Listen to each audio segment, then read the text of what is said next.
صلی اللہ علیہ اللهم انفعنا بما علمتنا وعلمنا ما ينفعنا وزدنا علما.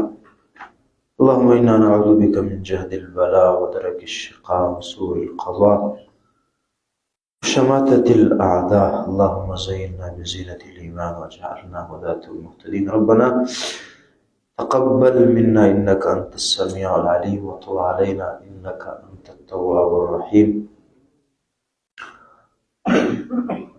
أما بعد فأعوذ بالله السميع العليم من الشيطان الرجيم. بسم الله الرحمن الرحيم. ادخلوا في السلم كافة.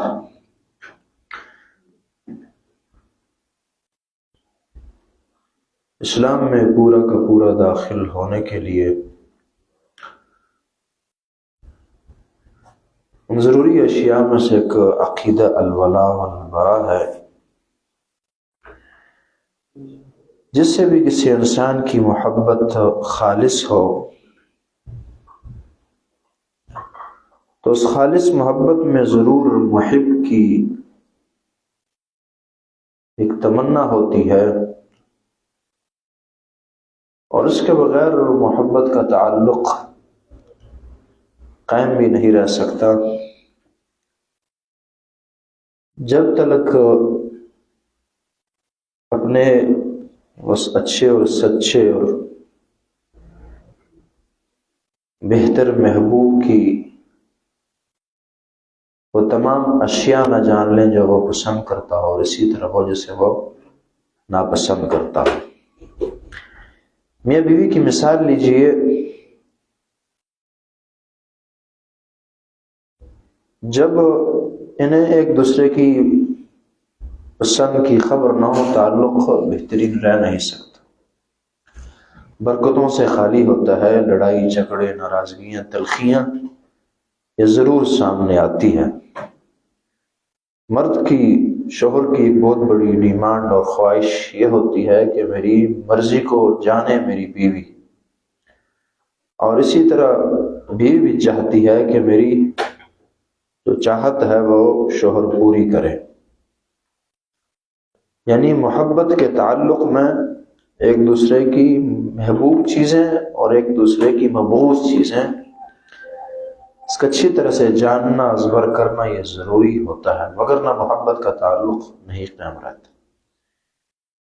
سمجھنے کے لیے باتیں ہیں کہ اسی طرح اللہ رب العالمین جب کسی کا محبوب بنے، کوئی محبوب بنانا چاہے اور یا یہ اللہ کا محبوب بننے کی کوشش کرے، تو اللہ کی پسندیدہ اشیاء کا جاننا اور ان کا اپنانا اور اللہ کی مبغوض چیزوں کو جاننا اور اسے چھوڑنا انسان کے لیے ضروری ہے. بات کی تھی کہ جب بندہ اس لیول کا مومن بنے تو اس وقت اس کے لیے وہ کم عبادات بھی بہت بڑی چیز بن جاتی ہے. جب قربت حاصل کر لے، پرایا بندہ اگر بادشاہ سے ایک چیز کی ڈیمانڈ 100 دفعہ کرے اور قریب کا بندہ 2 دفعہ کرے تو چیز برابر ہو جاتی ہے. یہ باتیں عقل سے سمجھ آنے والی ہے، کوئی بعید اور مشکل نہیں ہے. موضوع ہے ہمارا الولاء والبراء میں تشبہ بالکفار، کافروں کی مشابہت اختیار کرنا. اور اگر فرصت ملی اور وقت تھا تو ہم انشاءاللہ کافروں کی عیادت کے مسائل کیا کی جا سکتی ہے یا نہیں، تیمارداری ان کی، اور اسی طرح ان کے فوت ہو جانے پر تعزیت کی جائز ہے یا نہیں، اور ان کی نماز جنازہ پڑھنا یا مر جانے کے بعد ان کے لیے دعائیں کرنا، اس کا کیا حکم ہے. یہ موضوع اس زمانے کی چھوٹی نہیں بلکہ بہت بڑی ضرورت ہے. آج کا مسلمان اسلامی بنیادی احکامات سے غافل ہے، اور اسی بنا اسے ہر قسم کی ناکامیوں کا بھی سامنا ہے. اسے دوست اور دشمن کی تفریق نہیں ہو سکی، ان کے برتاؤ کا سلیقہ نہیں آ سکا. یرحمکم اللہ. تو آئیے ذرا پہلے موضوع اور ٹاپک کی طرف کہ کافروں کی مشابہت اختیار کرنا. یہاں بنیادی طور پر 2 باتیں ہونی ہیں. پہلے کہ اس مشابہت کے اختیار کرنے کا معنی کیا ہے اور تشبیہ کس قسم کی مراد ہے، اور اس کے بعد دوسری چیز یہ کہ اس کا حکم کیا ہے۔ ایک آدمی اگر کافروں کی مشابہت اختیار کرے تو شریعت اس کے متعلق، اس فریضے کے متعلق کیا کہتی ہے، کیا اللہ اور رسول کا حکم ہے۔ باتیں انشاءاللہ توجہ سے سننی ہیں اور ازبر کرنی ہے، اور ہمارا یہ آہستہ آہستہ کر کے بولنے کا مقصد بھی یہ ہوتا ہے کہ کوئی بات عادی نہ سمجھ آئے یا غلط نہ سمجھ آئے، اور یا جلدی میں رہ نہ جائے یا سمجھنے میں مشکل نہ ہو۔ کیونکہ یہ کلاس ہے نا، کلاس میں اچھے استاد کی کوشش یہ ہوتی ہے کہ بات میں سمجھاؤں زیادہ سے زیادہ، انداز جو بھی ہو، اور شاگرد کی بھی یہ کوشش ہوتی ہے کہ میں سیکھوں بجائے مزے یا الفتیں سمیٹنے کی۔ تو سب سے پہلے اس کے معنی کی طرف آئیے کہ اس کی مراد کیا ہے، جنہیں جو حدیثیں منع کرتی ہے کافروں کی مشابہت سے، تو اس سے مراد اور مطلوب کیا ہے۔ کیونکہ بعض اوقات سوال بھی کیے جاتے ہیں، اعتراضات کیے جاتے ہیں کہ دیکھیں ہم بھی کھاتے ہیں، کافر بھی کھاتے ہیں، ہم بھی پہنتے ہیں، وہ بھی پہنتے ہیں، ہم بھی ایجادات میں مشغول ہیں، وہ بھی مشغول ہیں، ہم بھی اپنے عادات، اطوار، رسوم و رواج رکھتے ہیں، وہ بھی۔ مشابہت تو ہے ہمارے درمیان، کتنی چیزیں مشترک ہیں۔ اس نوعیت کے سوال جو عموماً اٹھائے جاتے ہیں، اعتراضات کی شکل میں کیے جاتے ہیں، تو اس لیے اس کی تلافی کے لیے ضروری ہے کہ اس کا معنی سمجھا جائے کہ مراد سے کیا ہے، کون سی مشابہت ہے جسے شریعت نے حرام اور ناجائز کہا اور اس سے بچنے کا حکم دیا ہے۔ تو یہاں پر دو تین چیزیں نوٹ کیجئے کہ کون سی مشابہت جو ہے وہ کافروں سے نہیں کی جا سکتی۔ لیکن اس سے پہلے یہ تنبیہ آپ سن لیجئے کہ نام تو ہم کافروں کا لے رہے ہیں، لیکن مراد ہر کافر، ہر مشرک، ہر بدعتی، ہر فاسق فاجر اللہ کا باغی، ان کی مشابہت نہیں کر۔ ہاں آگے پھر فرق ہے، کافر کی مخالفت ایک انداز سے ہے، مشرک کی دوسرے انداز سے، اور بدعتی اور فاسق اور فاجر کی اپنے حساب سے۔ اس کے بعد جو جن چیزوں میں مشابہت سے منع کیا گیا ہے، نمبر ایک کہ ان کی مشابہت اور ان کی طرح ہونا یہ دینی امور میں نہ ہو، دینی امور، دنیاوی نہیں۔ ان سے دین کا لینا، دین کا خص کیا جانا غیر وغیرہ۔ باقی گاڑی اگر آپ بھی اس پر سواری کرتے ہیں، وہ بھی کرتے ہیں، اس قسم کے اشتراکات یہ مراد نہیں ہے، دینی امور۔ نمبر دو، وہ دنیاوی امور جو ان کے تأثر میں لیے جائیں اور ان کی تقلید میں لیے جائیں، وہ دنیاوی۔ مثلا ایک تو یہ ہے نا کہ ایک طرح کا لباس آپ بھی پہنتے ہیں، وہ بھی پہن رہے ہیں۔ ایک یہ ہے کہ آپ کا وہ ذاتی لباس ہے نہیں اور پرایا لباس تھا، آپ نے تقلیداً اور تأثراً شروع کر دی۔ اسی طرح ان کی کوئی خاص عادات، اطوار، باتیں، رسم، رواج جو آپ متاثر ہو کر ان سے اخذ کرتے ہیں، بھلے وہ دنیاوی کیوں نہ ہو۔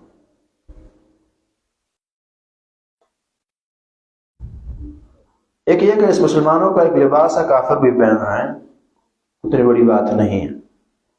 ایک یہ کہ وہ اس علاقے کا اپنا کلچر نہیں ہے، اس کا اپنا لباس نہیں ہے، دیکھا دکھائی وہاں سے اٹھایا اور لے لیے۔ اور یہ چیز آپ اپنے معاشرے میں دیکھتے ہوں گے، نہ صرف یہ کہ یہ پتلون ہمارا اپنا لباس نہیں تھا، مسلمانوں کا لیا گیا ان سے، اور اسی پر گزارا نہ ہوا، بلکہ اب تو اگر انہوں نے یہاں 2 ٹانکے لگائے ہوں تو بھی لگانے پڑ جاتے، انہوں نے کوئی جگہ چیری ہو تو ہم بھی چیر بیٹھتے ہیں، کیوں جی فیشن ہے اور اخذ کیا گیا وہاں سے۔ یہ ہے لباس دنیاوی معاملہ، لیکن آپ جو اپنا رہے ہیں تأثر میں لے رہے ہیں، وہ الگ موضوع ہے کہ اس کا حکم کیا ہے۔ تو آپ ایک مشترک قانون یہاں جانیے، تھوڑا جلدی کیجیے، چہل پہل ختم کریں تاکہ درمیان میں کعبے کا نقصان ہوتا ہے۔ میں خود یہ سامنے کب پڑا ہوتا اٹھاتا نہیں ہے کہ گلاس ڈسٹرب نہ ہو، ٹھنڈی ہو جاتی ہے چائے ہمیشہ۔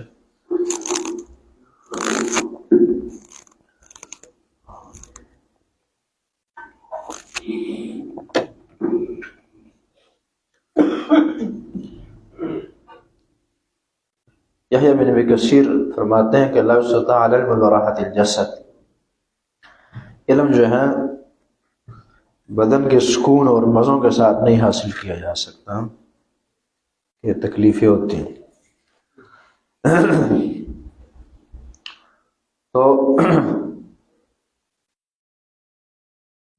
تو لباس کے متعلق چھوٹا سا قانون یہ ہے کہ ان پینٹ شرٹ کے متعلق آپ کہہ دیں کہ کوئی بھی لباس ہو، حتیٰ کہ شلوار تک کیوں نہ ہو، اس کی بنیادی شرط ہے کہ وہ محدد الاعضاء نہ ہو، اعضاء کی تحدید نہ کرتا ہو۔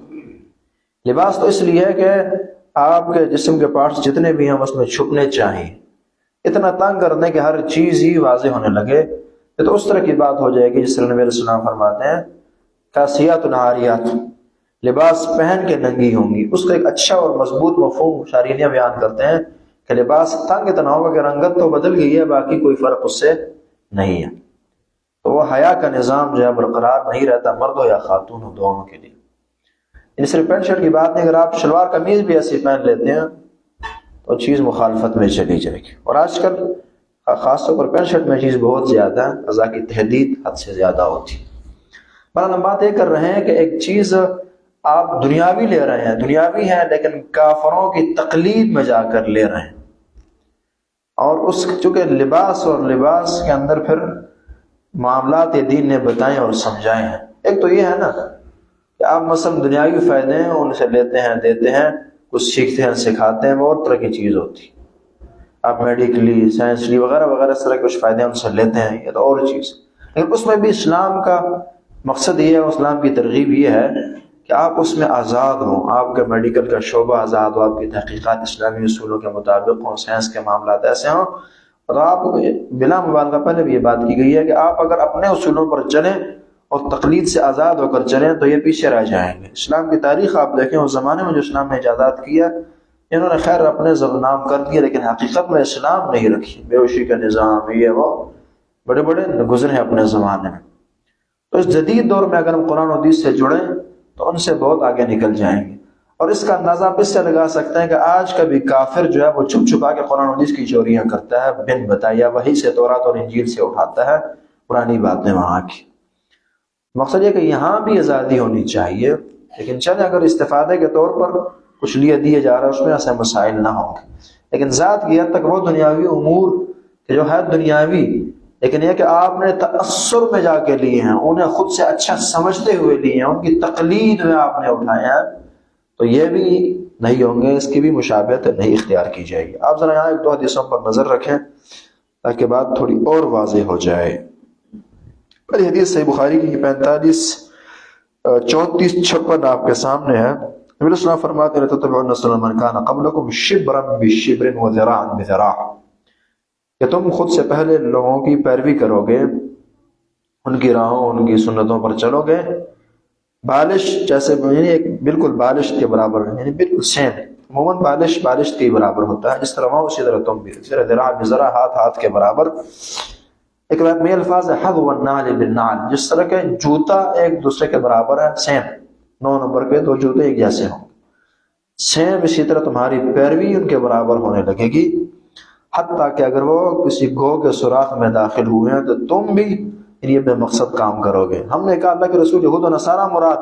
قال فمن، کا اور کون، یہی تو مراد ہے۔ اگلی روایت دیکھیں سنن ترمذی کی، نبی علیہ السلام فرماتے ہیں کہ میری امت پر وہی چیزیں آئیں گی جو بنو اسرائیل پر آئی، یہاں کھل کر بتا دیا بنو اسرائیل پر جو آئیں، حتیٰ کہ ان میں سے کوئی ایک پہلے بلکہ حد و نال بنال جیسے جوتے دوسرے کے برابر ہیں. اگلا جملہ حتیٰ ان کان منہم من اتی امہ علانیہ، حتیٰ کہ اگر ان میں سے کسی نے اپنی والدہ سے علانیتاً بدکاری کی ہوگی، لکان فی امتی من یصنع ذلک، تو میری امت میں سے اس کام کے کرنے والے بھی ہوں گے. پیروی من نوعان اس حد تک ہونے لگے گی.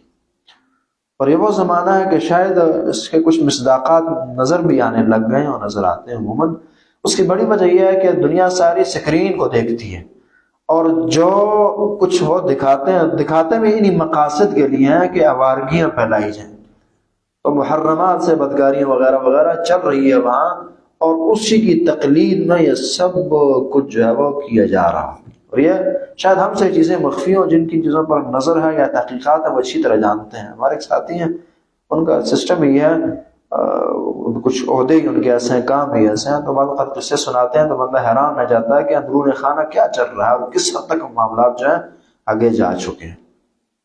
تو یہ اگر یعنی اور نبی کریم صلی اللہ علیہ وسلم نے اتنی مثالوں میں سے یہ والی مثال دی ہے نا، لیکن مشابہت تو اور چیزوں میں بھی اپنائی ہے امت نے نا، لیکن یہاں اس چیز کی مثال دی. اس کی وجہ کہ یہ ایسا کام ہے کہ نقل تو کیا، کسی شریعت کا تسلیم کرنا کیا، عقل بھی نہیں تسلیم کرتی، فطرت انسان کی نہیں مانتی، سے اتنا بے مقصد اور نہ سمجھ آنے والا کام ہے. لیکن اگر انہوں نے کیا ہے تو یہ بھی ضرور کریں گے، جو دین کے خلاف، اخلاق کے خلاف، عقل کے خلاف، نقل کے خلاف، انسانی تقاضوں کے خلاف، کوئی رول دنیا کا نہیں جس کا یہ موافق ہونے کے خلاف ہے، لیکن چونکہ انہوں نے کیا ہے یہ بھی کریں گے. اس حد تک جو ہے وہ ان کی پیروی ہونے لگے گی. اسی طرح میری امت کے جو ہیں وہ 72 فرقہ، 72 فرقے بنے، ان امتوں کے 72 بنے ہیں، اور میری امت کے جو ہیں 73 بنیں گے، تمام جہنم الا ملت واحدہ، سوائے ایک ملت کے. قالوا من ہی یا رسول اللہ، کہا اللہ کے رسول یہ کون سی ملت ہوگی، کون سی جماعت ہوگی؟ قال ما انا علیہ واصحابی، وہ اس پر میں اور میرے صحابہ جو ہیں کاربند ہیں اور وہ چل رہے ہیں. اور ظاہر ہے ما انا علیہ واصحابی کیا ہے، وہ قرآن اور حدیث ہے. اور یہ کوئی تعصب کی بات نہیں، آپ اس کو تنہائی میں سوچیں کہ نبی کریم صلی اللہ علیہ وسلم کے زمانے میں آپ تاریخ ساری دیکھیں، آپ کو کوئی شافی نہیں ملے گا، کوئی حنبلی نہیں ملے گا، کوئی مالکی نہیں ملے گا، کوئی ظاہری نہیں ملے گا. یہ سب نام نہیں تھے، قرآن اور حدیث. جب سے قرآن اور حدیث ہے اس وقت سے اس کے ماننے والے بھی ہیں. نبی کریم صلی اللہ علیہ وسلم پر وحی آتی ہے، آ کر خدیجہ کو بتاتے ہیں، خدیجہ ایمان لاتی ہے، تو خدیجہ جو ہے پہلی قرآن و حدیث والی بن جاتی ہے. کیونکہ رسول اللہ اپنی باتیں کچھ لائے ہیں، کچھ اقرأ بسم ربک الذی آیات اٹھا کر لائے قرآن و حدیث، اس کو مانا اور پیروی کر دی.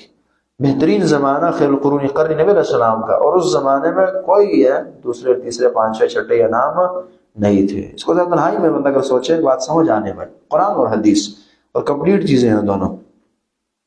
وہ الگ بات ہے کہ پھر اسے ایک فرقے سے مراد یا ملت سے آپ کہتے ہیں کہ اس طرح کے فرقے نہیں مراد. اب تو تنظیم کا سلسلہ بھی چل پڑا ہے، نہیں کہ فرقے کی 10 تنظیمیں ہوتی ہیں، یہ بھی چل جاتے ہیں. یعنی وہ جو قرآن و حدیث سے رابطے میں ہوں اور اس پر عمل کرنے والے ہوں، اور نام کے جو بھی ہوں، وہ جس فیلڈ میں بھی ہوں، وہ میدان جہاد میں مصروف ہوں، وہ علم میں مصروف ہوں، وہ عبادتوں میں مصروف ہوں، جو بھی ما انا علیہ واصحابی اللہ اور رسول کے راستے پر چل رہا ہے، قرآن و حدیث کو فالو کرتا ہے، قرآن و حدیث پر کسی کی بات کو ترجیح نہیں دیتا، نہ اولیاء اللہ کی اور نہ ہی اسی طرح علماء کی، نہ ائمہ کی، کسی کی بات کو قرآن حدیث پر ترجیح نہیں دیتا. قرآن و حدیث ہی اس کی آخری بات ہے. وہ یہ نہیں کہتا کہ ٹھیک ہے جی قرآن و حدیث میں تو ہے لیکن میرا مسلک نہیں ہے، میری فرقہ نہیں ہے، میری فقہ نہیں ہے، اور اسی طرح میری رائے نہیں، میری نظر نہیں، میری عقل نہیں مانتی، مجھے بات سمجھ نہیں آ رہی ہے، عقل کے خلاف ہے، میڈیکل نہیں تسلیم کرتی اسے اور سائنس نہیں تسلیم کیا، اس کی یہ باتیں نہیں ہوتی. بس قال اللہ وقال الرسول کے بعد اس کے بریک لگ جاتے ہیں اور اللہ اور رسول کی بات مانتا ہے. تو یہی انشاءاللہ اس سے پھر جو جنتی جماعت ہے اس کا یہ بندہ حصہ ہوگا. جی تو فرمایا کہ باتیں حدیثیں یہ بتاتی ہیں کہ ان کی تقلید سے منع کرتی ہیں اور ان کی پیروی، ان کے تأثر، ان کے پیچھے چلنے سے منع کرتی ہے. تو یہ ہوگی تیسری چیز، بلکہ دوسری ہوگی. پہلے کیا تھی کہ دینی امور مشابہت نہیں ہوگی. نمبر 2 ان کے دنیاوی امور جو آپ تأثر لے کر ایک تو یہ نا کہ آپ کے ان کے دنیاوی امور ویسے ہی مل رہے ہیں، ایک یہ کہ ان کے تأثر میں آپ نے لی ہے، کوئی آپ کا اپنا کوئی عمل دخل کوئی رابطہ اس سے ہے نہیں، نہ آپ کا اپنا ذاتی رواج ہے، نہ قوم قبیلے کا، نہ پرانی آپ کی تاریخ ہے، فقط وہاں کے تأثر میں جی آپ نے چیز جو ہے وہ کیچ کر لیا اور لے لیا۔ تیسری چیز، تأثر ان چیزوں میں نہیں ہوگا یا مشابہت ان کی ان چیزوں میں نہیں ہوگی کہ اوقات یہ ہوتا ہے نا کہ ہوتے ہیں دنیاوی معاملات، اس بات کو ذرا سمجھیں گے، اور ہو سکتا ہے اس میں آگے جا کر یا یہاں کچھ ایسی باتیں بھی ہمیں کرنی پڑیں جو بظاہر تھوڑی ترش سی ہوں، لیکن کریں گے، اسلام مراد ہوتی ہے۔ اوقات بندے کو ایک وقتی طور پر بات بری لگتی ہے، سمجھ نہیں آتی، لیکن 2-4 دنوں بعد یا کچھ زمانے بعد اللہ تعالیٰ ذہن میں بٹھا دیتے ہیں۔ تو حق کی اس لیے خبر گیری ہونی چاہیے، خبر آگاہی ہونی چاہیے، دینی چاہیے خبر، تاکہ اگلا ہو سکتا ہے پہلی دفعہ سن کر اسے غصہ ہے، وہ ناراض ہوں، لیکن کسی نہ کسی زمانے میں اللہ تعالیٰ اس کے سینے کو کھول دے اور اس سے بات سمجھ آ جائے، عمل کرے، آپ کے لیے اجر بھی ہے اور ایک لحاظ سے یہی، اور یہ ہوتا ہے حق گوئی کے اندر اللہ نے یہ تاثیر رکھی ہے، فائدہ رکھا ہے کہ جب آپ سچی بات اگلے کو کہتے ہیں، بھلے اس وقت وہ نہ مانے، کچھ تو یہ ہوتا ہے کہ بعد کے زمانے میں مان لیتے، بالفرض نہ مانے، جب ٹھوکریں لگیں گی پھر آپ کی بات سمجھ آئے گی، اور پھر جنہوں نے میٹھی میٹھی باتیں انہیں خوش کرنے کی باتیں کی ہوں گی، انہیں دل دعاؤں کا نہیں کرے گا اور آپ کو بندہ دعائیں دے گا۔ یہ ہوتا ہے نا، آپ اگلا اگر آپ کی اچھی بات نہیں مانتا اسے نقصان ہو جائے، اور یہ ہوتے ہیں معاملات عموماً، تو خود ہی پھر آپ کی باتوں کا اعتراف کرتا ہے کہ اس بندے نے کہا تھا میں نے بات نہیں مانی، اور جنہوں نے دوسری کہی ہوتی ہے، مرضی کی بات کہی ہوتی ہے، اس سے دل خوش نہیں ہوتا۔ عربی کا مقولہ ہے وَصَدِّقُكَ مَنْ صَدَقَكَ لَا مَنْ صَدَّقَكَ، آپ کا صحیح دوست وہ ہے کہ جو آپ کو سچی بات بتلائے، نہ کہ وہ جو آپ کے ہر بات کی تصدیق کرتا چلا جائے کہ بس جی بالکل ٹھیک ٹھیک ٹھیک اور اوکے اوکے اور بات ختم نہ۔ اس لیے اور کوئی ایسی بات آتی ہے تو اسے بھی ہم انشاءاللہ اسی ظرفی سے سنیں گے اور بتائیں گے اللہ کی توفیق سے۔ تو پہلی چیز ہے کہ دنیاوی اور دینی امور میں مشابہت نہ ہو، دوسرا وہ کہ ہر دنیاوی امور لیکن ان کی تقلید اور تأثر میں آپ نے اپنایا ہے یہ نہ ہو، حتیٰ کہ ہم نے پیچھے بھی بات کی تھی کہ آپ کی زبان بالکل آزادانہ زبان ہو، اپنی زبان ہو، نہ کہ ان کے تأثر میں۔ ایک یہ کہ آپ کو کسی جگہ انگلش بولنے کی ضرورت پڑی ہے اور آپ بول رہے ہیں ٹھیک، ایک یہ ہے کہ جی بس خام خواہ بلا ضرورت اور خود کی زبانوں کو نیچا کرنا، ان کو اوپر کرنا اور اپنے آپ کو زیادہ شو کروانا، یہ سب تأثر کے پہلو ہیں، دراصل احساس کمتری اس کے پیچھے پائی جاتی ہے۔ تیسرا یہ ہے کہ بعض اوقات یہ ہوتا ہے کہ بچے ذرا خاموش ہوں گے، مجھے ڈسٹرب کر رہے ہیں، سل اگر نہ سزا ملے جی اگر نہ پھر آپ سے سوال کریں گے۔ تو تیسری یہ ہے کہ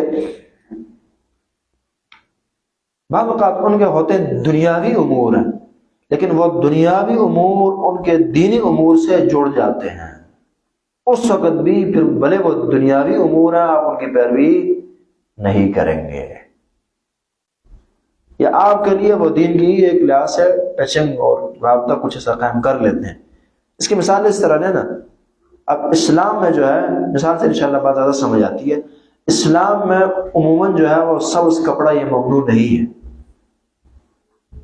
بلکہ شروع کا محبوب کپڑا تھا، خواب میں اس کا دیکھنا یہ اچھی چیز ہوتی ہے، لیکن اب ایک خاص ایک مخصوص طبقے نے اس کو اپنا لباس بنا لیا ہے اور اہل البدع کی ایک علامت بن گئی ہے، تو اس وقت پھر آپ کے لیے اور ہمارے لیے اس قسم کی پگڑی اس قسم کے لباس سے بچنا ضروری ہوگا، سمجھے آپ نے؟ اسی طرح کالا کپڑا اسلام میں معیوب نہیں ہے، مطلب یہ کہ کلی طور پر نہیں معیوب، لیکن ایک خاص مخصوص طبقے نے خود کے لیے خاص کر لیا، خاص طور پر خاص ایام میں خاص کر لیا، تو اس لیے پھر اگر آپ عمومی طور پر نہیں بچ سکتے کم از کم وہ خاص دنوں میں سے اجتناب کریں، ٹھیک؟ یعنی جب ایک چیز ہے دنیاوی لیکن ان کے مذہب سے جڑ گئی ہے، عام تھی، پہلے آپ اور ان کے درمیان مشترک تھی، حتیٰ کہ آپ کے لیے جائز تھی، لیکن انہوں نے اپنے لیے خاص کر لی اور ان کی ایک آپ کہ علامت بن گئی ہے، ان کا شعار بن گیا ہے، تو پھر بھلے یہ چیز جائز تھی لیکن آپ اس سے اجتناب کریں گے۔ بات سمجھ آ رہی ہوگی نا؟ تو یہ 3 بڑی بڑی شرائط آپ ذہن میں رکھیں گے کہ ان چیزوں میں مشابہت جو ہے اسلام نے منع کی، باقی دنیاوی امور ہیں، کھانے پینے کے ہیں، چلنے پھرنے کے ہیں اور دنیا کے لینے دینے کے ہیں وغیرہ وغیرہ، اس کے اندر کوئی حرج والی بات عمومی طور پر نہیں ہوگی۔ یہ تو تھا اس کا معنی اور مفہوم۔ اب ذرا آئیے اس کے حکم کی طرف، کافروں مشابہت اختیار کرنے کا حکم کیا ہے اور اس کے نقصانات وغیرہ وغیرہ، کچھ آیتوں کا اور کچھ حدیثوں کا حوالہ لیتے ہیں. سورہ حدید میں اللہ فرماتے ہیں وَلَا يَكُونُوا كَالَّذِينَ أُوتُوا الْكِتَابَ مِن قَبْلُ فَطَالَ عَلَيْهِمُ الْأَمَدُ فَقَسَتْ قُلُوبُهُمْ وَكَثِيرٌ مِّنْهُمْ فَاسِقُونَ.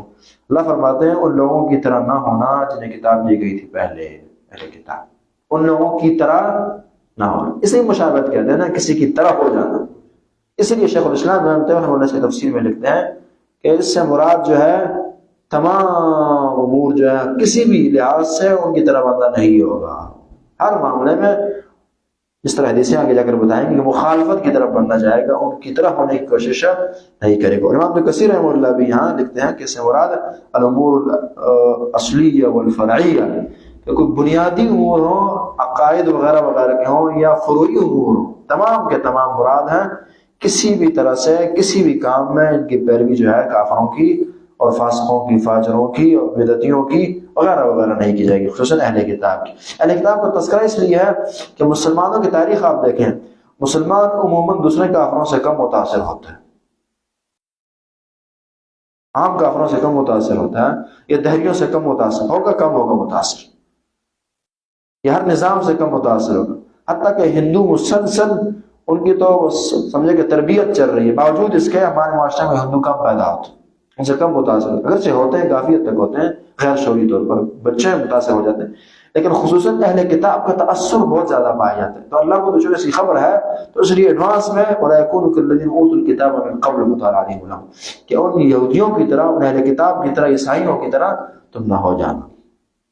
اس طرح فرمایا وَلَا تُطِعْ مَنْ أَغْفَلْنَا قَلْبَهُ عَنْ ذِكْرِنَا، کہ جس نے خود کو اللہ کی یاد، اللہ کے دین، قرآن اور حدیث سے غافل کر دیا ہے، اس کی پیروی آپ نہیں کریں گے، ان کی طرح آپ نہیں ہوں گے، ان کے پیچھے آپ نہیں چلیں گے. وَلَن تَرْضَ عَنْكَ الْيَهُودُ وَلَا النَّصَارَىٰ حَتَّىٰ تَتَّبِعَ مِلَّتَهُمْ، وہاں بھی کہا قُلْ إِنَّ هُدَى اللَّهِ وَالْهُدَىٰ وَلَنِ اتَّبَعْتَ أَهْوَاءَهُمْ بَعْدَ الَّذِي جَاءَكَ مِنَ الْعِلْمِ، اگر آپ ان کے خواہشات کی پیروی کریں گے علم کے آ جانے کے بعد، إِنَّكَ إِذًا لَّمِنَ الظَّالِمِينَ، پھر آپ ہی ظالموں میں سے ہوں گے. تو ان کی پیروی جو ہے یہ اللہ نے خواہشات کا ہم نے وہاں بات کی تھی، چونکہ ان کے پاس دینے کے لیے کچھ نہیں ہے. یہ حقیقت ہے کہ اسلام کے مقابلے میں کسی دین کے پاس دینے کے لیے کچھ نہیں ہے. آپ کو لگے گا تو یہ اپنے دماغ کی خرابی ہوگی، اور یہ حقیقت سے قول صبح میں سے ہم نے بات کی تھی. کیا ہے ذرا سوچے بندہ نا، ان کے پاس دینے کے لیے کچھ نہیں ہے. دینے کے لیے جس کے پاس ہے وہ اسلام ہے، اس کے اخلاق دینے کے ہیں، اس کا نظام زندگی حیات یہ دینے کی چیز ہے. اسی طرح اس کی سیاست بے مثال ہے، اس کا انصاف بے مثال ہے، عدل و مساوات میں یہ منفرد دین ہے. کوئی بھی آپ اس کی اجتماعی، انفرادی اور مردانہ زندگی، زنانہ زندگی، چھوٹوں کی بڑوں کی غم مصیبت، جس پہلو کو بھی آپ لیں، اسلام کا مقابلہ دنیا میں کوئی نہیں، اور ہر بات میں یہ بے مثال ہے. آپ کے سامنے اس کی مثالیں آتی رہتی ہیں. اب آج کل فلسطین کا معاملہ ذرا چل رہا ہے تو دنیا دیکھ رہی ہے کہ یہ لوگ یعنی ہر جنگ میں بھی یہ بے مثال ہے، یہ قیدیوں کے برتاؤ میں بے مثال ہے، یہ اخلاق میں بے مثال ہے، سب کچھ ہی ہے. یہ تو ویسے ایک جادو کی سی پٹی اور وینک چڑھا دی گئی ہے اور باندھ دی گئی ہے، اس وجہ سے ہمیں بات سمجھ نہیں آتی. اور یہ ہوتا ہے کہ جب بندہ بیمار پڑے تو ایک بڑے مزے کی خوراک، حتیٰ کہ وہ خوراک جو کسی زمانے میں اچھی لگتی تھی اور اس کا یہ متلاشی اور طلبگار تھا، متقاضی تھا، اب اس سے نفرت ہونے لگتی ہے اور مزہ نہیں آتا، الٹیاں بعض اوقات آنے لگتی ہے. یعنی جب بندے کی طبیعت اپنی بگڑ جائے نا تو پھر اسلام جیسا عظیم دین جو ہے وہ پھر کمتر لگے گا اس کے مقابلے میں جو کھلونے ہیں اور ماڈل ہیں اور غیر اصلی چیزیں ہیں، کاپیاں، وہ پھر اچھی لگتی ہیں انسان کو. تو اس لیے فرمایا وَلَنِ اتَّبَعْتَ أَهْوَاءَهُمْ، اگر ان کے خواہشات کی آپ پیروی کریں گے تو سقط مَا لَكَ مِنَ اللَّهِ مِنْ وَلِيٍّ وَلَا نَصِيرٍ، کوئی اللہ سے بچانے والا نہیں ہوگا. اسی طرح فرمایا سورہ جاثیہ ثُمَّ جَعَلْنَاكَ عَلَى شَرِيعَةٍ مِّنَ الْأَمْرِ فَاتَّبِعْهَا، ہم نے آپ کو ایک بہترین شریعت اور واضح اور کھلی اور خوبصورت راہ پر ڈال دیا ہے، اسلام پر. تو اس لیے فَاتَّبِعْهَا، اس کی پیروی کرنی ہے. وَلَا تَتَّبِعْ أَهْوَاءَ الَّذِينَ لَا يَعْلَمُونَ، اور ان لوگوں کے پیچھے نہیں چلنا، ان کی خواہشات فالو نہیں کرنی جو جانتے، کیا جانتے ہیں کچھ نہیں، ان کی پیروی نہیں کرنی. یہ تو کچھ آیات تھی. اب اس کے بعد ذرا کچھ احادیث بھی آپ دیکھ لیجئے. اور پہلی حدیث ابو داؤد کی آپ کے سامنے 4031 عن ابن عمر قال قال رسول اللہ صلی اللہ علیہ وسلم من تشبہ بقوم فهو منهم، جو جس قوم کی مشابہت اختیار کرے گا، ان کی طرح ہونے کی کوشش کرے گا، فَهُوَ مِنْهُمْ، تو اس کا شمار بھی ان میں سے ہی ہوگا۔ اس کا چھوٹا سے چھوٹا مفہوم یہ ہے کہ یہ عام یا اچھا مسلمان یہ نہیں رہا، اور بڑے سے بڑا اور ظاہری مفہوم یہ ہے کہ یہ بھی انہیں کی طرح کافر ہوگا، نہیں تو کل بن جائے۔ یہ ہوتا ہے کہ جو بھی اغیار کے پیچھے چلا ہے یا تو خود یہ مرتد ہوا ہے، اور اگر خود نہ ہوا اس کی اگلی نسلیں اس کی مرتد ہوئی ہیں۔ آپ دیکھ سکتے ہیں، آج جائیے یورپ کا نظام دیکھیں، وہاں کو وہ مسلمان جن کے دادا جی یا پردادا جی وہاں جا کے بسے ہیں، آج ان سے کلمے نہیں آئیں گے، اور وہی جیسے عام زندگی کسی کافر کی ہوتی ہے ان پر وہی غالب آ جاتی ہے۔ اس سے جلد آتی ہے، میں باپ دادا کی بات کر رہا ہوں یا پردادا کی کر رہا ہوں، یہ بہت بڑی بات ہے۔ اگر نہ زندگی آج کل کیونکہ زمانے ہی اتنا عجیب سا اور ایڈوانس ہے، معاملات ایسے ہیں کہ بس چند دنوں میں ہی انسانیت بدل جاتی ہے، اثرات اتنے زیادہ ہیں اور ہر جانب سے۔ تو اس لیے من تشبہ بقوم فہو منہم، جو کسی قوم کی مشابہت اختیار کرے گا وہ انہی کی طرح ہوگا، آج نہیں تو کل ہوگا، ان کا شمار بھی انہی میں سے ہوگا۔ اللہ نے ظاہر کو دیکھنا ہوتا ہے نا، ظاہر جو انسان کا وہی ہے، اسی پر فیصلہ اسلام کو کیا جاتا ہے۔ اسی طرح سنن ابو داؤد کی اگلی روایت آپ دیکھیں گے 652 نمبر، عن یاد بن شداد بن اوس عن ابی قال قال رسول اللہ صلی اللہ علیہ وسلم خالف الیہود، یہودیوں کی مخالفت کرنی ہے، وہ دائیں جا رہے ہو اپنے بائیں جانا ہے، وہ کر رہے ہو اپنے یہ کرنا ہے، کیوں مخالفت کرنی ہے؟ حتیٰ کہ عبادات میں بھی ان کی مخالفت کرنی ہے۔ فإنهم لا يصلون في نعالهم ولا خفافهم، وہ اپنے جوتوں میں اور اپنے موضوع میں نماز نہیں پڑھتے، تم اس میں پڑھو گے۔ اب اس کی لوگوں کو خبر بھی نہیں ہے، حتیٰ کہ نماز جنازہ میں بھی لوگوں کو یہ تصور ہے کہ زمین پر کھڑے ہوں گے، جوتا اتار کر کھڑے ہوں گے۔ وہ الگ بات اور اگلا مسئلہ کہ بعض اوقات اگر یہ ہو کہ آپ مثلا جیسے آج کل کے مساجد میں آپ کو چیزیں نظر آتی ہیں، قالین ہیں، مسائل ایسے اور خدشات ہیں، تو خواہ مخواہ فتنہ ہی پیدا ہوتا ہے، تو فتنہ آپ نہ پیدا کریں۔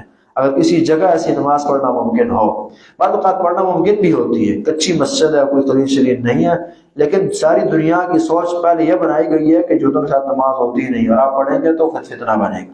اس صورت میں پھر دیکھو، اچھا بعض اوقات یہ ہوتا ہے نا کہ ہر حق فوری بیان کرنے کا، فوری عمل کرنے کا نہیں ہوتا، کئی دفعہ حق ہو کر اسے کچھ سمجھانے کے بعد پیش کیا جاتا ہے، اور آپ اس چیز کو نبی کریم صلی اللہ علیہ وآلہ وسلم کی زندگی میں پائیں گے۔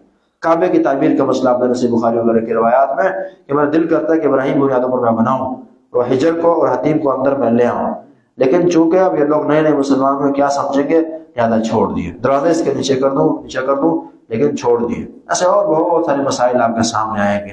ہم ان چیزوں کو حق گوئی کے خلاف سمجھتے ہیں، یہ لوگ دین چھپانے والی بات نہیں ہے، یہ دراصل آپ کی میموری چھوٹی ہے، مسائل کی سمجھ آپ کو نہیں ہے، فقہ نہیں ہے، فقاہت نہیں ہے۔ دین کو ایک بہت بڑا دماغ چاہیے، بڑا زیرک پن، بڑا فتین دماغ اور اچھی سوچ چاہیے، اور آپ کی وہ سوچ ہے نہیں، آپ اپنی ہلکی سوچ سے سوچتے ہیں، اور دین بہت بڑی چیز ہے۔ اکثر اپنے شاگردوں سے بھی یہ بات کہا کرتا ہوں، یہ حقیقت ہے کہ یہی اللہ سے دعا رہتی ہے کہ اللہ تیرے دین، یعنی اپنی ہلکی پھلکی جو مختصر زندگی اس کا خلاصہ یہی دعا ہوتی ہے کہ یا اللہ ایک تو تیرا دین بہت مضبوط ہے، اور دوسری طرف ہمارے دماغ بہت چھوٹے ہیں، ذہن بڑے محدود ہے، فطانت ذہانت اتنی نہیں ہے، رسوخ وہ نہیں ہے، اور دوسرا اس عظیم دین کو سمجھنے کے لیے عظیم تقوی اور ایمان چاہیے، اور دونوں چیزیں ہمیں میں کمزور ہیں، اس میں ہماری مدد اللہ سے دعا بندے کو ہمیں کرنی چاہیے۔ تو مقصد یہ ہے کہ یہ دین بہت بڑا ہے، اسے بندہ ساری زندگی دے کر بھی ناقص رہے گا اس میں، اس لیے ہم جیسے معمولی کچھ آیا اور اس کے بعد جی اپنے آپ کو بڑا کو سمجھنا شروع کر دیا، اور اعتراضات بھی ہونے لگے، حتیٰ کہ اللہ اور رسول پر اعتراض، اس سے بڑی بات کیا ہوگی؟ سمجھ آتی ہے کسی عام انسان پر اعتراض ہے، کسی مولوی صاحب پر سمجھ آتی ہے، اللہ اور رسول پر اعتراض تو کوئی بہت بڑا بیوقوف ہی کر سکتا ہے، اور یہ قرآن کبھی بھی سختی نہیں کرتا۔ نبی صلی اللہ علیہ وسلم فرماتے ہیں لیس لنا مثل السوء، ہمارے لیے بری مثالیں نہیں ہوتی، باوجود اس کے اس قسم کے بندے کو رب العالمین نے کھل کر بیوقوف کہا، سیقول السفہاء من الناس۔ اسی طرح سورہ بقرہ کے شروع میں اللہ فرماتے ہیں کہ آمنوا کما آمن السفہاء وغیرہ کی آیتوں میں نا بیوقوف کہا گیا ہے، کسی جگہ کتے کی مثال دے دی ہے، کسی جگہ گدھے کی دے دی ہے، تو بری بری مثالیں جو لائی جا رہی ہیں کہ جرم اتنا بڑا ہے، یعنی نہ عقل نہ نقل کوئی تقاضے سے قبول نہیں کرتا کہ اللہ اور رسول پر بندہ اعتراض کرے۔ اللہ یعلم من خلق، جو اس عظیم کائنات کو پیدا کرے وہ نہ جانے تو کون جانے گا؟ اگر وہ نہ سمجھیں معاملات اس کے علم میں نہ ہو، اس کی نظر میں نہ ہو، تو کس کی نظر میں ہوں گے؟ تو بات یہ ہے کہ یہودیوں کی مخالفت کا کہا کہ فَإِنَّهُمْ لَا يُصَلُّونَ فِي نِعَالِهِمْ، وہ جو تمہیں نماز نہیں پڑھتے آپ پڑھیں گے۔ تو اس قسم کی باتیں جو ہوتی ہیں یہ وقتی طور پر یک دم بیان کرنے کی، عمل کرنے کی نہیں ہوتی، پہلے آپ ذہن سازی کریں گے۔ پہلے مثلا آپ نے اس حدیث پر عمل کروانا اول تو میرے خیال سے اگر آپ سارے محلے کے سامنے عمل کریں گے تو فتنہ کھڑا کریں گے، جہاں کے 2 لاکھ دشمن بھی بیٹھے ہیں، اپنی خاص جماعت کو جمع کریں، ذہن سازی کریں، ان کی حدیثیں پڑھ کر بتائیں، اور اس سے پہلے اگر ان کے دل میں وحی کی عظمت نہیں بیٹھی نا، پہلے وحی کی عظمت بٹھائیں کہ اللہ اور رسول کی بات کی اہمیت کیا ہوتی ہے۔ اللہ اور رسول کی بات جب عقل نقل فرقے کے خلاف آ رہی ہے، مسلک کے خلاف جا رہی ہے تو کیا کرنا ہوتا ہے؟ یہ ذہن سازی ان کی کر دیں، وحی کی عظمت بٹھائیں گے۔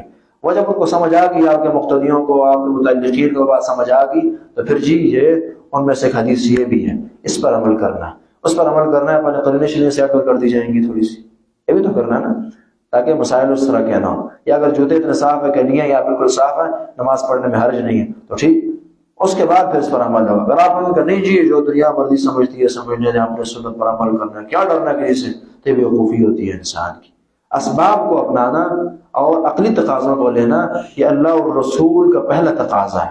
ہاں اسباب میں اثر اور تاثیر یہ مخالفت کی چیز ہوتی ہے، اللہ اور رسول کی ڈیمانڈ بالکل نہیں۔ آج صبح ہم کلاس میں بات کر رہے تھے، صحیح بخاری کی حدیث سے ہمارے سامنے آئی کہ جبریل غزوہ بدر میں شریک ہوئے ہیں اور وہ علیہ ادات الحرب، انہوں نے جنگی لباس پہنا تھا۔ سوچنے کی بات ہے نا، یعنی جب میدان انسانی ہو تو اسباب بندے نے اپنانے ہوتے ہیں۔ جبریل جیسا بھی جو ہے وہ اسباب لیے بیٹھا ہے اور میدان میں اترے، یہ نہیں اثر اللہ رب العالمین، مدد اللہ رب العالمین کی ہونی ہے، اس کی حیثیت کوئی نہیں ہے۔ یا ہم اسباب کی مخالفت کرتے ہیں، اسباب کیا ہیں، اور یا اسباب پر ایمان لاتے ہیں، اسباب پر توکل کرتے ہیں۔ اسلام کا تقاضا یہ نہیں ہے۔ اسلام کا تقاضا ہے کہ اسباب کو استعمال کریں آپ، اور لیکن ہلکا سا ایک رائی کے برابر بھی توکل اور ایمان اسباب پر نہیں ہوگا۔ بات وہی ہے کہ انہیں گدھا سمجھیں گے کہ صرف گدھے پر سواری کرنی ہے، گدھے پر توکل کیا کرنا کسی انسان نے۔ اسباب کو وسائل کی حد تک رکھا جاتا ہے۔ یہ میں مثال اکثر دیا کرتا تھا، شاہ صاحب نے بتایا کہ شیخ الاسلام تیمیہ رحمہ اللہ نے یہی بات لکھی ہے، اسباب کو انہوں نے گدھا کہا، بہت خوشی ہوئی۔ اور حقیقت اسی طرح یہ کہ اسباب کی حیثیت کوئی نہیں بنتی، اپنانا ضرور ہے، اپنانا ہے، اللہ رسول کا تقاضا ہے، اور اس کے بعد توکل رب العالمین پر کرنا ہے، وہ راہیں کھولتا ہے انسان کے لیے۔ تو یہ جو اس قسم کے معاملات، خاص طور پر وہ احادیث، اللہ کے وہ احکامات جو عمومی دنیا سے مخفی ہیں، سنے نہیں ہیں، سمجھے نہیں ہیں، تو وہ جب آپ بیان کریں گے بہت احتیاط سے، علمی فضا بنا کر۔ یہی بات تو جتنے بھی یہ نیم روافظ کا ٹولہ انہیں نہیں سمجھ آئی، اور خود بھی گمراہ ہوئے، گمراہ کیا بھی ہیں، انہوں نے ہر بات کا بیان کرنا جو ہے اس کو عدل سمجھا ہے اور اس کو حق گوئی سمجھا ہے۔ ہم یعنی اگر آپ خود سوچیں کتنی چیزیں ایسی ہوں گی جو ان سے ان کے والدین نے چھپائی ہے۔ اگر ہر چیز یعنی جو اندر کی چیز بیان کرنا وہی ہوتی تو پھر وہ بھی بیان کرنی چاہیے تھی نا۔ یعنی عقلی طور پر یہ بات سمجھ آتی ہے کہ ہر بات کھل کر نہیں کی جا سکتی۔ والدین اپنی اولاد سے باتیں چھپاتے ہیں، طرح طرح کے معاملات ہوتے ہیں وغیرہ وغیرہ۔ تو اسی طرح یہ مشاجرات صحابہ کا موضوع دیگر جو ہے، اس کو تھوڑی میموری چاہیے، تھوڑا دماغ چاہیے، ذہن سازی چاہیے، تھوڑا علم چاہیے۔ وہ آپ یا تو اپنے معاشرے کو اپنا سلجھا بنا دیں اور پھر انداز سے بنائیں، سمجھائیں اور بتائیں، ان کی ذہن سازی کریں، اور پہلے صحابہ کا تقدس ان کے ذہن میں بٹھائیں، ان کی اہمیت وغیرہ وغیرہ، اور اس کے بعد پھر ایسی باتیں اگر علمی انداز سے سمجھائی جاتی ہیں، محدثین نے لکھی ہے، مفسرین نے بیان کیا ہے، تو اس کا نقصان نہیں ہوتا۔ لیکن اگر آپ دیہڑی داروں کو اور مزدوروں کو اور یہاں اور وہاں کے لوگوں کو اٹھائیں گے اور جی یہ صحابی نے یہ کیا اور اس نے وہ کیا، تو یقیناً جہاں وہ گمراہ وہاں خود بھی آپ گمراہ ہوں گے اور گمراہی کے داعی بنیں گے۔ تو بات یہ ہے کہ اس قسم کی حدیثیں قابل عمل ہے، لیکن تھوڑا دماغ کو استعمال میں لا کر اس پر عمل کرنا ضروری ہوتا ہے۔ ہمارے شیخ ابن حزم رحمہ اللہ پیاری بات کہتے تھے کہ علم کے ساتھ ساتھ بہت بڑا دماغ اور عقل بھی انسان کو چاہیے۔ معمولی سا علم دینا تو 2 کلو کم از کم دماغ اس کے لیے ہو، مگر نہ اکثر یہ مثال دیا کرتے تھے کہ وہ قاری صاحب نے نماز پڑھاتے ہوئے عقل کے بغیر نماز عقل سے مراد ہے کہ سوچے بغیر، تو آیت پڑھنی تھی سورہ یوسف کی، کیا آیت تھی؟ جعل السقایۃ فی رحل اخی، یوسف علیہ السلام کے نے جو پیالہ تھا ماپنے کا وہ بوری میں بھائی کے ڈال دیا تھا تاکہ اسی طرح سے ان کو اپنے پاس رکھ سکے نا، بہانہ بنانا تھا۔ تو قاری صاحب نے عقل کے بغیر اور سمجھے بغیر سوچے بغیر نماز پڑھائی اور آیت پڑھ دی، جعل السفینۃ فی رحل اخی، ایک کشتی جو ہے وہ بوری میں ڈال دی ہے۔ تو اگر عقل ہوتی ہے ایسی بات کرنے کی ضرورت ہی نہ پیش آتی۔ چلو قرآن اگر بندے کو نہیں یاد یا بھول گیا ہے تو عقل کہتی ہے کہ بوری میں کشتی کیسے آئے نا۔ تو بات یہ ہے کہ قرآن و حدیث کے ایسے جو احکامات ہیں تھوڑے سوچ سمجھ کے بیان کرنے چاہیے۔ آپ گھر میں دعوت دیں، آپ بازاروں میں دیں، آپ ساتھیوں کو دیں، آپ دوستوں کو دیں، آپ شاگردوں کو دیں، امت کو بیان کریں، آپ لکھیں، آپ کی دعوت ہو، آپ کی تبلیغ ہو، آپ کا ریٹرن کوئی معاملہ ہو، آپ کے میسیجز ہوں، دین کو براہ کرم دین کی طرف بیوقوفی اور حماقت کی نسبت نہ کرنے دیں۔ غلطی آپ نے کی ہو، حماقت آپ کی ہو، بیوقوفی آپ کی ہو، میری ہو، اور نام کوئی دین کا لے، یہ نہ ہو اللہ اور رسول کا لیا جائے، یہ نہ ہو اسلام کا لیا جائے، ایمان کا لیا جائے، یہ نقصان ہوگا ہمارا۔ اس کے بعد صحیح مسلم کی روایت نمبر 2070 آپ دیکھیں، ان عبداللہ بن عمرو بن عاص اخبر قال رسول اللہ صلی اللہ علیہ وسلم علی الثوبین معصفرین، نبی اسلام نے 2 زرد کپڑے مجھ پر دیکھے، فرمایا ان هذه من ثياب الكفار فلا تلبسها، یہ کافروں کے کپڑے ہیں، یہ نہ پہنیے۔ لباس میں ان کی مشابہت اس سے بھی منع کی گیا، تو مشابہت ان کی ممنوع ہو گئی۔ مسلم کی روایت آپ دیکھیں گے، عن ابن عمر رضی اللہ تعالی عنہ قال قال رسول اللہ صلی اللہ علیہ وسلم خالف المشرکین احفو الشوارب اوفو اللحى، کہ مشرکین کی مخالفت کرنی ہے، مشرکین کی مخالفت کرنی ہے مثلا ان 2 کاموں میں کہ اپنی مونچھیں جو ہیں یہ کاٹنی ہے اور داڑھی جو ہیں پوری کرنی ہے، بڑھانی ہے، ٹھیک، داڑھیاں رکھنی۔ قسم بات یہ سن لیجیے کہ اس کی مخالفت کی 2 قسمیں بنتی ہیں۔ میں نے شروع میں تمید باندھ دی تھی نا کہ بعض چیزیں ہو سکتا تھوڑی ہمارے لیے عجیب ہو، لیکن اب تو سننا چاہیے اچھی نیت سے۔ ایسا بندہ جو حق بلے خلاف کیوں نہ آ رہا ہو، سننے کا عادی ہو اور خود کی غلطی کہتا ہو، اللہ تعالیٰ سے جو انابت والی طبیعت ہے اسے ہدایت دے بھی دیا کرتے ہیں، کسی نہ کسی زمانے میں اللہ تعالیٰ نصیب کر دیتے ہیں توفیق۔ لیکن جو سننا نہ چاہیں یا سن کر اس سے غصہ یا ناراضگی ہو، اللہ تعالیٰ محروم کر دیتے ہیں ایسے انسان کو۔ تو یہ حدیث ایک تو یہ بتاتی ہے کہ داڑھی ایک تو بالکل اس کا ختم کرنا، یہ جتنا ہو سکے اتنا ہی بڑا جرم، بھلے اس پر 100 فتوے کیوں نہ ہو، بھلے یہ پورے زمانے کا فیشن کیوں نہ ہو، بھلے اسے استعمال کر کے بندہ بہت اچھی دعوت کیوں نہ دے سکتا ہو، بھلے اس قسم کے بندے کو بڑا پڑھا لکھا کیوں نہ کہا جاتا ہو، وغیرہ وغیرہ۔ دین کی مخالفت اور خاص طور پر اپنا دین جب نقصان کھا رہا ہو، ان سے نقصان مل رہا ہو، پہنچ رہا ہو، ساری دنیا اگر کروڑوں آپ کے ذریعے مسلمان ہوتی ہے تو یہ اسلام اور رسول کا تقاضا نہیں ہے۔ فعلیک بخاصۃ نفسک، خود کا دین یہ مقدم چیز، جہاں خود کا نقصان ہے وہاں لوگ جائیں باہر ان کی پرواہ نہیں کی جاتی، خود کا دین یہ فرسٹ چیز ہے انسان کے لیے۔ تو اس لیے اسلام کا حکم ہے داڑھی کا بڑھانا۔ ہاں ہمیں چیز تھوڑی عجیب اس لیے لگتی ہے کہ ہم اس معاشرے میں رہ رہے ہیں کہ ہمارے ابا جی دادا جی وہ سب یہ کاٹتے رہے ہیں، اس لیے ہمیں اتنی بڑی چیز یہ نہیں لگتی۔ اور ان سے بھی غلطی یہ تھی کہ ہم ہمارے ابا جی اور دادا جی اور پردادا جی یا نسل در نسل ہم ان کے غلام چلے آ رہے ہیں جو داڑھیوں کے رکھنے کے خواہاں نہیں ہے یا عادی نہیں ہے، یا ان کی تربیت کی غلط اور ذہن سازی غلط کی گئی ہے۔ آپ سمجھے نا، یہ ہوتا ہے ایک برائی جب مسلسل ہونے لگے اس کی نفرت اور نوسط دل سے نکل جاتی ہے انسان کے، پھر محسوس نہیں ہوتی۔ لیکن محسوس نہ ہونے سے اس برائی کی سنگینی ختم نہیں ہو جایا کرتی، اس کی کم نہیں ہوتی۔ یہ جرم ہے، بہت بڑا جرم۔ میں اکثر کہا کرتا ہوں ہم میں سارے کی گناہ گار ہیں، طرح کے گناہ اللہ نے پردے ڈالے ہیں اور اس کا احسان ہے، ہر ایک کی گناہ گار ہے، کبائر بھی ہے صغائر بھی ہے۔ لیکن ایک بہت بڑی بدبختی انسان کی یہ ہے نا کہ بندہ مرے، اللہ کے پاس جائے اور اللہ کی بغاوتوں کا سرٹیفکیٹ اس کے پاس ہو، یہ ہے نا۔ لیکن اندر معاملات ہیں ہر انسان کے، لیکن کم از کم ظاہر تو اللہ کے سامنے ٹھیک رکھے نا۔ اور فرشتے تو نوسط نہ کرے، نہ مرے انسان سے، وہ تو نفرت نہ کرے نا۔ اور قبر تو کچھ نہ کچھ حلیہ اور شکل تو مسلمانوں والی ہے نا، سپورٹ تو کریں کچھ نہ کچھ۔ اس لیے کہ کل کفن میں انسان ہو اور جنازے میں ہو، داڑھی کے بغیر ہو، بھلے آپ کو فتح جو میں نے شروع میں کہا مل جائیں گے، سب کچھ ہوگا، بیوی نہیں رکھنے دے گی، معاشرے چاہیے، نوکریوں کی مجبوریاں ہوں گی، یہ ہوں گی وہ ہوں گی، لیکن یہ بہانے ہمارے گھر کے تو ہے، اللہ رب العالمین رسول کو بالکل مقبول منظور نہیں ہے۔ اسلام نے بڑی سختی کی، خصوصاً اس کے بالکل کاٹنے میں، شیو کرنے میں بڑی سختی ہے اسلام کی۔ حد سے زیادہ نبی کریم صلی اللہ علیہ وسلم نے سختیاں دکھائی ہیں، اور حتیٰ کہ کسی موقع پر کہ اثر کے اگر سفیر آتے ہیں کسرا کے اور داڑھی شیو ہے، داڑھی بولنے کا، اگر سفیروں کو سزا دینا ناجائز نہ ہوتا تو میں تکلیف کی سزا دیتا تمہیں، یعنی اس قسم کی حدیثیں اور دیگر جو ہیں منع کرتی ہیں داڑھی کے بالکل شیو کرنے سے۔ جہاں تک چھوٹی کرنے کی بات ہے تو وہ بھی اسی طرح ہی بات ہے، ہاں بات وہی فتووں کی آ جاتی ہے، لیکن یہ اصول انشاءاللہ ہم آگے بات کرنی تو یہی کر دیتے ہیں کہ نبی کریم صلی اللہ علیہ وسلم کی حدیث یا اوفو یا وفو کے الفاظ ہیں، اسی طرح اعفو کے الفاظ آئیں گے معاف کرنے کے، عفو کے معنی لٹکانے کے ہیں، یہ سب الفاظ جو رسول اللہ کے الفاظ ہیں، رسول اللہ کی بات کر رہے ہیں، یہ الفاظ یہ بتاتے ہیں کہ داڑھی کا بس معاف کرنا ہی ہے۔ اب آپ عقلی طور پر دیکھیں، معاف کرنا یہ نہیں ہوتا کہ جی میں کسی بچے کو کہتا ہوں جی میں نے معاف کر دی اور ساتھ ایک اچھی چپیڑ لگاتا بھی ہوں اسے۔ معافی پھر کلی طور پر ہوتی ہے کہ جاؤ جی بس میں نے معاف کر دی۔ جب آپ معاف کریں گے تو پھر چھیڑیں گے نہیں، یہ معافی ہوتی۔ کچھ مار کر معافی ہے، معافی نہیں ہوتی۔ تو معافی ہے کہ بس اللہ نے مخلوق پیدا کی ہے، اس کو بس چھوڑیں۔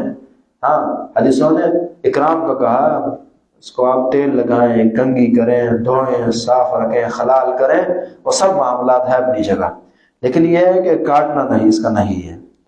ایک مٹھی، دو مٹھی وغیرہ وغیرہ کے فتوے ہیں، لیکن مختصر بات ہے کہ رسول اللہ کا فتویٰ یہ نہیں ہے۔ اور خصوصاً صحابی کی بات جب رسول اللہ کے خلاف آ رہی ہو تو اس کی وہ حیثیت نہیں ہو سکتی جو رسول اللہ صلی اللہ علیہ وسلم کے فرمان کی ہوتی۔ صحابی کا فرمان قول رسول جو ہے بالکل حجت ہے۔ صحابی کی بات امت میں رسول اللہ کے بعد سب سے افضل ترین اگر بات ہے وہ صحابی کی ہے۔ جو لوگ اس کی مخالفت کرتے ہیں، غلط کہتے ہیں، بے احتیاطی کرتے ہیں، صحابی کی بات بہت بڑی چیز ہے، بہت بڑی چیز قول صحابی ہے، لیکن خاص طور پر جب رسول کے قول کے خلاف آ رہی ہو تو نہیں مانی جاتی۔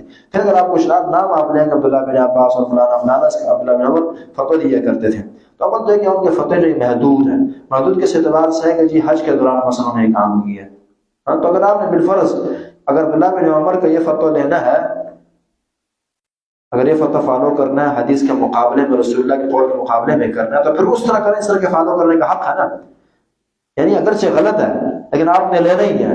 تو انہوں نے حج کے دوران یہ فتویٰ دیا، جو آپ زندگی 60 سال 50 سال میں حج عمرہ کریں گے تو چلیں پھر سمجھ آ جائے گا آپ نے اس پر عمل کیا، لیکن یہ کہ اس ایک وقتی عمل کو آپ لیں اور پوری زندگی اور بس یا داڑھی اور یا کینچی اور ہٹا دینا ہو تو پھر زیادتی والی بات ہے نا۔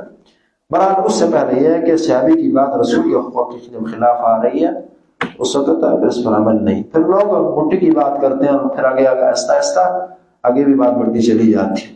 پر رسول اللہ صلی اللہ علیہ وسلم کے لیے غیرت کیجیے ان کی حدیث کے لیے، اور اس میں یہ ہے کہ بس عفو معاف کیجیے، اللہ کے حوالے کیجیے۔ 2 دن کی زندگانی ہے، کل یہی چہرہ آپ کا کفن میں لپٹا ہوگا، اگر اچھی داڑھی ہو کم از کم وہ ظاہری لائسنس تو آپ کے پاس نہیں ہوگا اپنی بغاوتوں نافرمانیوں کا، اللہ رب العالمین کی رضامندی کا سرٹیفکیٹ ہوگا انشاءاللہ العزیز۔ جی اگلی حدیث ذرا دیکھیے، ان ابا ہریرہ رضی اللہ تعالی عنہ قال ان رسول اللہ صلی اللہ علیہ وسلم قال ان اليهود والنصارى لا يسبغون فخالفوهم، اور مہندی وغیرہ نہیں لگاتے یہود و نصارہ داڑھیوں کو، تم ان کی مخالفت کرو، سفید نہ رہنے دو۔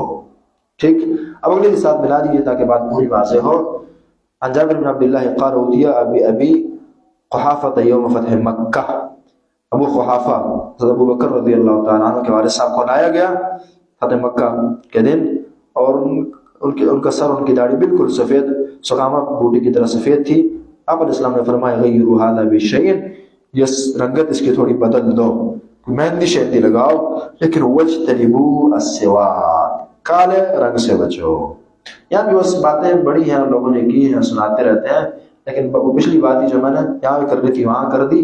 وہاں بھی ضرورت تھی کہ جب صحابی کی بات رسول کے خلاف آئے تو رسول اللہ کی بات لی جاتی۔ نبی کریم صلی اللہ علیہ وسلم کی حدیث ہے، اس مسلم کی روایت آپ کے سامنے، کالی مہندی سے بچنے کا درس دیتی ہے، ٹھیک، اس سے بچنا ہی افضل ہے۔ صحابہ کے فتوے وہ اپنی جگہ ہیں، وہ اس قابل انشاءاللہ نہیں ہے کہ وہ رسول کے فرمان کے خلاف وہ آ سکیں، تو اس سے بچنے میں انشاءاللہ بہتری کالا رنگ، اس کے علاوہ باقی لگا، ہاں وسمہ وغیرہ وغیرہ اس قسم کچھ ہے معاملات، لیکن کم از کم کالا رنگ جو ہے اس سے بچنے کے اسلام نے درس دیا ہے۔ تو یہ ہے کہ کافروں کی مخالفت کرنی ہے انسان نے، جو کام وہ کرتے ہیں وہ نہیں کیے جائیں گے، اور ان کا دین، ان کی عادات، ان کی اطوار وغیرہ وغیرہ ان سب سے اجتناب کیا جائے گا۔ تو آج اللہ رحمہ کی توفیق سے ہم نے مسئلہ پڑھا، کافروں سے مشابہت اختیار کرنا اس کا معنی کیا ہے، اور اسی طرح اس کا حکم اور اس کی سنگینی پر ہم نے بات کی، آیات اور حدیث رکھی۔ انشاءاللہ العزیز اگلے ہفتے پھر اگلی بات کریں گے، ان کی تعزیت کرنا، ان کے لیے دعا کا کیا حکم، اور تیمارداری وغیرہ ان کی کرنا اس کا کیا حکم ہے۔ ربنا تقبل منا انك انت السميع العليم وتب علينا انك انت التواب الرحيم۔ قولوا قولي هذا واستغفر الله لي ولكم ولسائر المسلمين والمسلمات۔